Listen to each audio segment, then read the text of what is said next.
adik-adik, hari ini kita kembali belajar di rumah untuk menghindari penyebaran COVID-19. Kali ini kita belajar sains bersama Kak Herman ya. Ayo siapkan alat tulis dan bersiaplah menjawab pertanyaan. Kerjakan pertanyaan ini sebagai tugas dengan bimbingan guru atau orang tuamu ya. Sekarang mari kita simak pelajaran dari Kak Herman.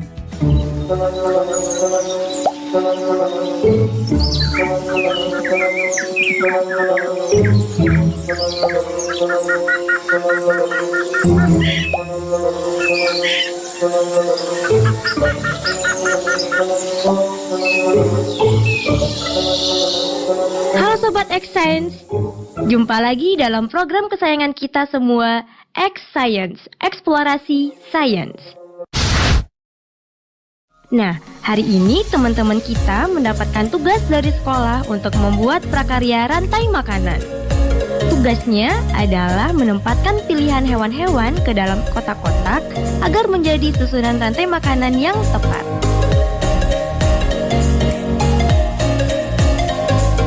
Sobat X Science, tahu tidak komponen apa aja sih yang terdapat dalam rantai makanan? Yuk kita saksikan bersama penjelasan narasumber berikut. Halo Sobat X Science, jumpa lagi bersama Kak Herman dalam program kesayangan kita, X Science, Eksplorasi Sains. Adik-adik, kakak yakin adik-adik di rumah sudah tak asing lagi dengan yang namanya rantai makanan kan? Apa sih rantai makanan itu? Rantai makanan adalah peristiwa perpindahan energi dari satu makhluk hidup ke makhluk hidup lainnya. Ada makhluk hidup yang berperan sebagai produsen, ada makhluk hidup yang berperan sebagai konsumen, dan ada pula makhluk hidup yang berperan sebagai pengurai. Jadi, dengan kata lain, rantai makanan adalah proses transfer energi. Kakak kasih contoh ya. Padi dimakan oleh tikus. Tikus dimakan oleh ular. Ular dimakan oleh elang. Elang mati nanti akan diuraikan. Nah, dari beberapa rantai makanan itu berkumpul membentuk suatu jaring-jaring makanan. Bagaimana? Sudah paham kan adik-adik? Saatnya kita bernalar. Yuk, mari kita bernalar ya. Jumlah organisme A, B, C, D, dan E yang membentuk rantai makanan di suatu komunitas ditunjukkan oleh grafik berikut. Susunlah urutan rantai makanan dengan tepat berdasarkan data yang ditampilkan grafik, serta jelaskan bagaimana membentuk rantai makanan tersebut.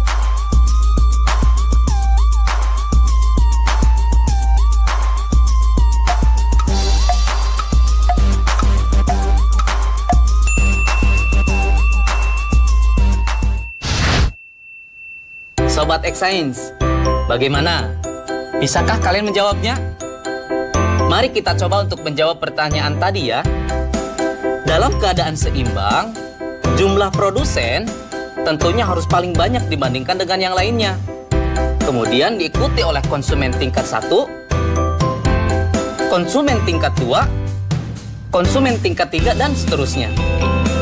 Sehingga untuk menjawab pertanyaan tadi, urutan yang tepat untuk membentuk suatu rantai makanan adalah B, A, D, E, kemudian C. Jadi adik-adik sudah mengerti kan dengan apa yang namanya rantai makanan? Mari kita ulang kembali. Apa sih rantai makanan itu? Rantai makanan adalah peristiwa transfer energi dari satu makhluk hidup ke makhluk hidup lainnya dengan urutan tertentu. Dalam rantai makanan, ada makhluk hidup yang berperan sebagai produsen, ada pula yang berperan sebagai konsumen, dan ada yang berperan sebagai pengurai. Dengan demikian, rantai makanan sangat berpengaruh terhadap tatanan susunan makhluk hidup dalam suatu ekosistem. Nah, adik-adik, sekarang waktunya mencatat pertanyaan. Pertanyaannya adalah, apa pengaruh rantai makanan terhadap tatanan susunan makhluk hidup dalam suatu ekosistem? Dicatat ya. Apa pengaruh rantai makanan terhadap tatanan susunan makhluk hidup dalam suatu ekosistem? Jawablah pertanyaan ini sebagai tugas dan kerjakan dengan bimbingan guru atau orang tuamu.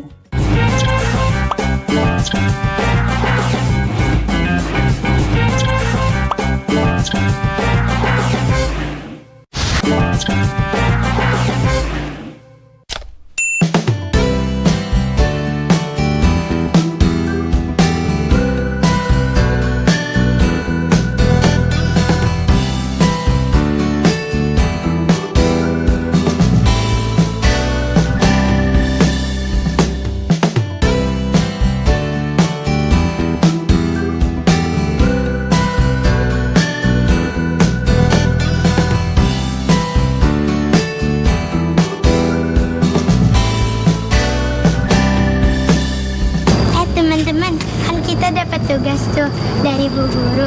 Kita suruh nentuin konsumen sama produsen. Kira-kira yang mana ya? Kalau produsen itu makanan rusak, itu rumput. Kalau konsumen itu hewannya itu rusak. Kalau rusak itu makanannya berarti rumput. Nah, kalau rusak di hutan bisa dimakan harimau gak ya? Kayaknya bisa deh. Kayaknya bisa dah. Soalnya rusa itu kan harimau kan makannya daging.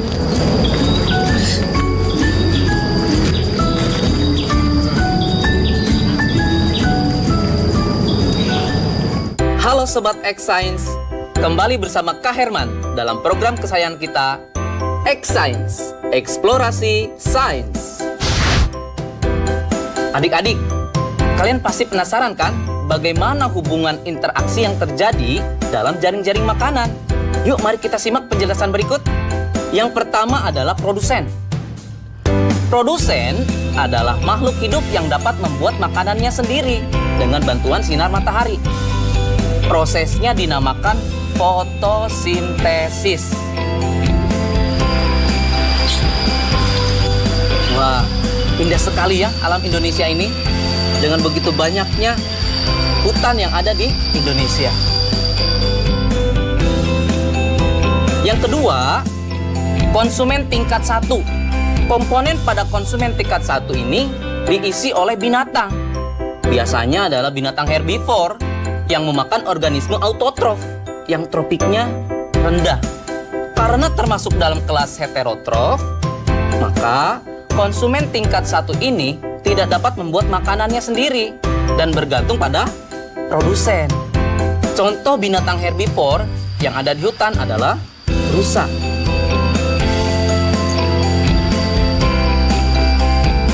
Yang ketiga, konsumen tingkat 2 atau tingkat berikutnya, yaitu adalah organisme yang menduduki tingkat tropik ketiga, disebut sebagai konsumen sekunder. Diduduki oleh hewan pemakan daging atau karnivora. Contoh dari organisme ini adalah serigala, harimau, ular, elang, dan masih banyak lagi. Posisi dari konsumen tingkat 2, tingkat 3, dan tingkat seterusnya bukanlah akhir dari jaring-jaring makanan. Sebab ketika nanti mati, tubuhnya akan diuraikan menjadi mikroorganisme yang akhirnya akan diserap oleh tanah. Yang terakhir, yaitu pengurai. Organisme ini bertugas menguraikan tubuh hewan yang sudah mati menjadi zat yang dibutuhkan oleh tanah. Fungsi dari komponen ini sangat berharga bagi kesuburan tanah. Proses rantai makanan akan berulang, di mana unsur yang telah diuraikan tersebut akan dimanfaatkan oleh tumbuhan untuk membuat makanan melalui proses fotosintesis. Contoh dari pengurai adalah jamur, bakteri, dan hewan kecil seperti cacing tanah atau belatung juga termasuk ke dalam pengurai. Saatnya kita bernalar. Yuk, mari kita bernalaria. Saatnya Sobat X-Science menjawab pertanyaan nalaria berikut. Fatir sedang mengerjakan soal pekerjaan rumah tentang rantai makanan dan jaring-jaring makanan. Berikut ini adalah bagan jaring-jaring makanan yang ditampilkan salah satu soalnya. Pada jaring-jaring makanan tersebut, berapakah jumlah organisme omnivora?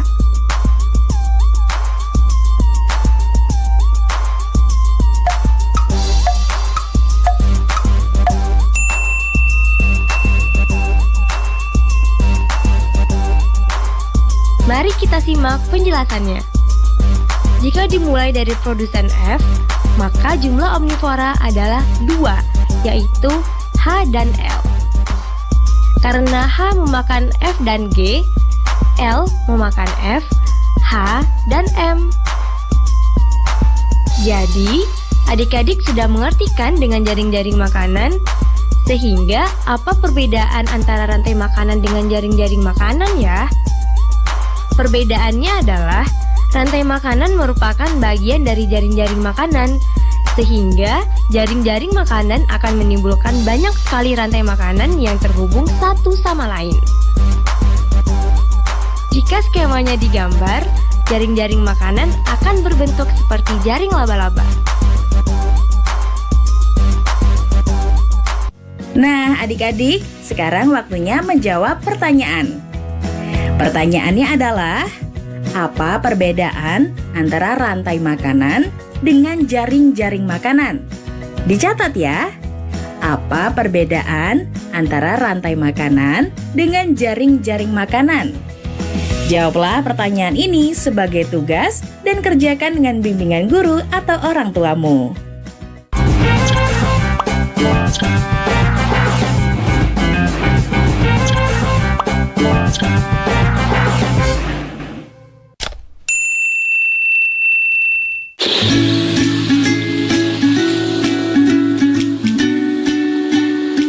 Halo Sobat X-Sense, kali ini kita akan belajar tentang ekosistem dan mengetahui bagaimana hubungan makhluk hidup di dalam ekosistem.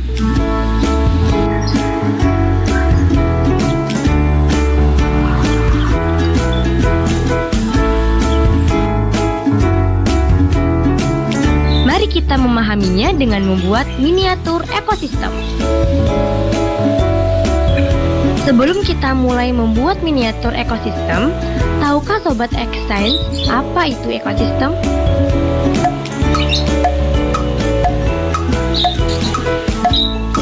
Baik, kakak akan jelaskan kepada Sobat di rumah. Ekosistem adalah hubungan saling ketergantungan antara makhluk hidup dan lingkungannya.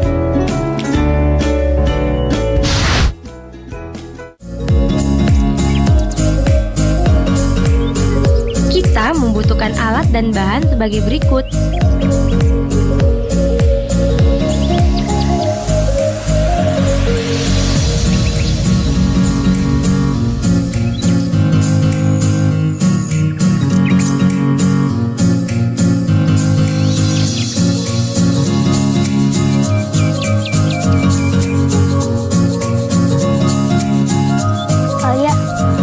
Ayo kita buat miniatur ekosistem hutan. Ayo.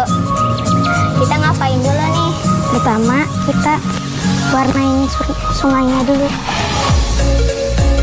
Pertama, tentukan ekosistem yang ingin kita buat. Kemudian, susunlah sekreatif mungkin.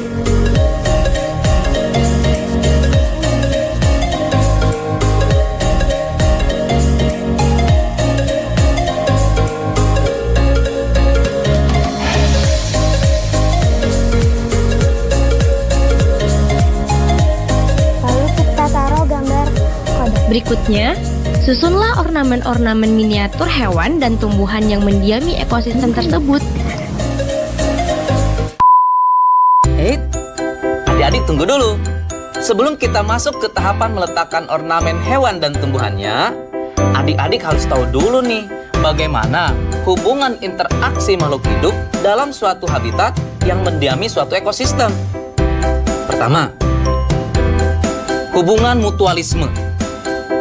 Mutualisme adalah bentuk hubungan antar makhluk hidup yang saling menguntungkan satu sama lain. Contohnya adalah bunga dengan kupu-kupu. Mengapa sih bunga dan kupu-kupu disebut saling menguntungkan? Karena kupu-kupu membantu penyerbukan bunga. Sedangkan bunga menyediakan nektar dan sari-sari makanan yang dibutuhkan oleh kupu-kupu. Yang kedua, parasitisme. Apa itu parasitisme? Parasitisme adalah bentuk hubungan yang merugikan yang dialami oleh salah satu organisme makhluk hidup, sedangkan yang lainnya diuntungkan. Apa sih contohnya? Contohnya adalah benalu dengan tumbuhan inangnya. Benalu dapat mengganggu keberlangsungan hidup inangnya, bahkan dapat mengakibatkan inangnya tersebut mati.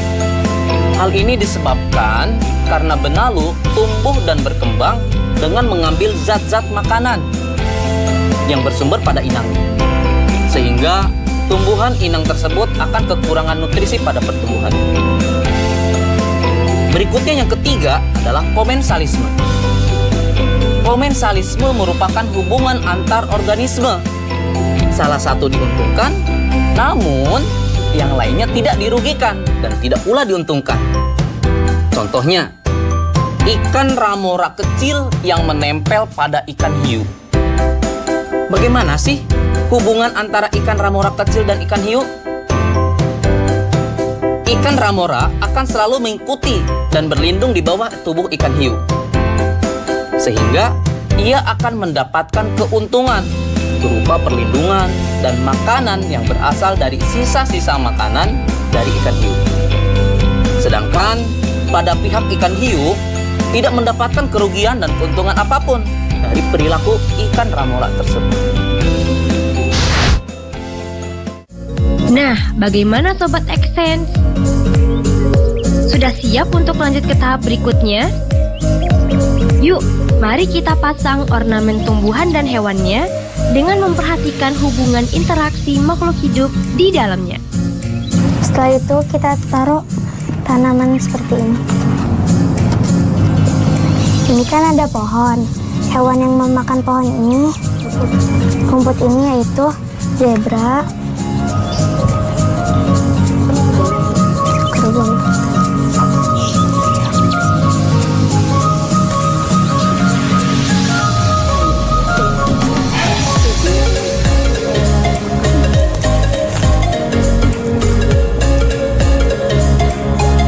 Itu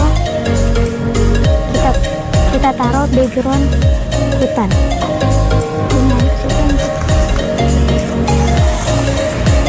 Setelah itu Pastikan di sana terjadi hubungan yang setimbang dalam interaksi ekosistem yang kita buat. dan jangan lupa ditempelkan burung elang. Nah, di sini terlihat yang memakan rumput adalah zebra, kerbau hutan, dan kijang. Nah, hewan yang memakan daging di sini ada serigala dan elang.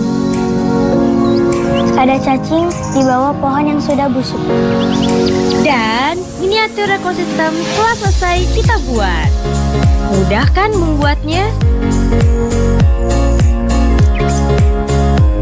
Selain membuat belajar menjadi menyenangkan, dengan membuat miniatur ekologi ini dapat meningkatkan kreativitas dan daya imajinasi kita loh sobat. Saatnya kita bernalar. Yuk, mari kita bernalaria. Saatnya Sobat X Science menjawab pertanyaan nalaria berikut. Ilustrasi berikut menunjukkan hubungan antar makhluk hidup di suatu ekosistem. Bacalah dengan teliti ya.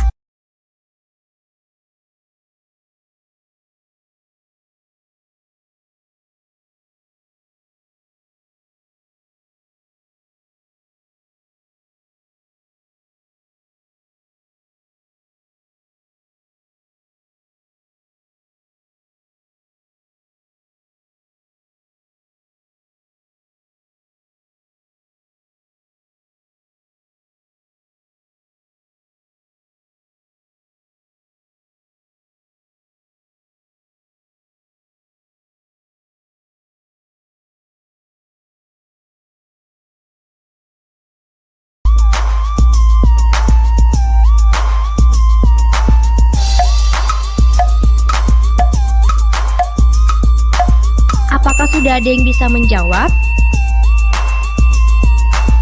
Jawaban yang tepat adalah jawaban C. Karena soal ini perlu bernalar, maka kita harus mencari dahulu nih produsennya. Produsen di soal ini adalah daun sawi. Daun sawi dimakan oleh B dan D, sedangkan D dimakan oleh C. Kemudian pada soal dituliskan C dan B dimakan oleh A. Namun, A bukan konsumen tingkat akhir karena A dimakan oleh E. Dari penjelasan tersebut, kita dapat mencocokkan jawaban dengan pilihan yang sesuai, yaitu pilihan C. Dan dapat disimpulkan terbentuklah jaring-jaring makanan dengan dua rantai makanan pada ekosistem tersebut. Gimana, mudah bukan belajar sains? Sampai jumpa pada eksplorasi sains berikutnya. Nah, adik-adik, sekarang waktunya menjawab pertanyaan. Pertanyaannya adalah, bagaimana hubungan interaksi antara makhluk hidup yang mendiami habitat dalam suatu ekosistem? Dicatat ya, bagaimana hubungan interaksi antara makhluk hidup yang mendiami habitat dalam suatu ekosistem? Jawablah pertanyaan ini sebagai tugas dan kerjakan dengan hanya di TVRI. Adik-adik ingat ya, selalu rajin mencuci tangan,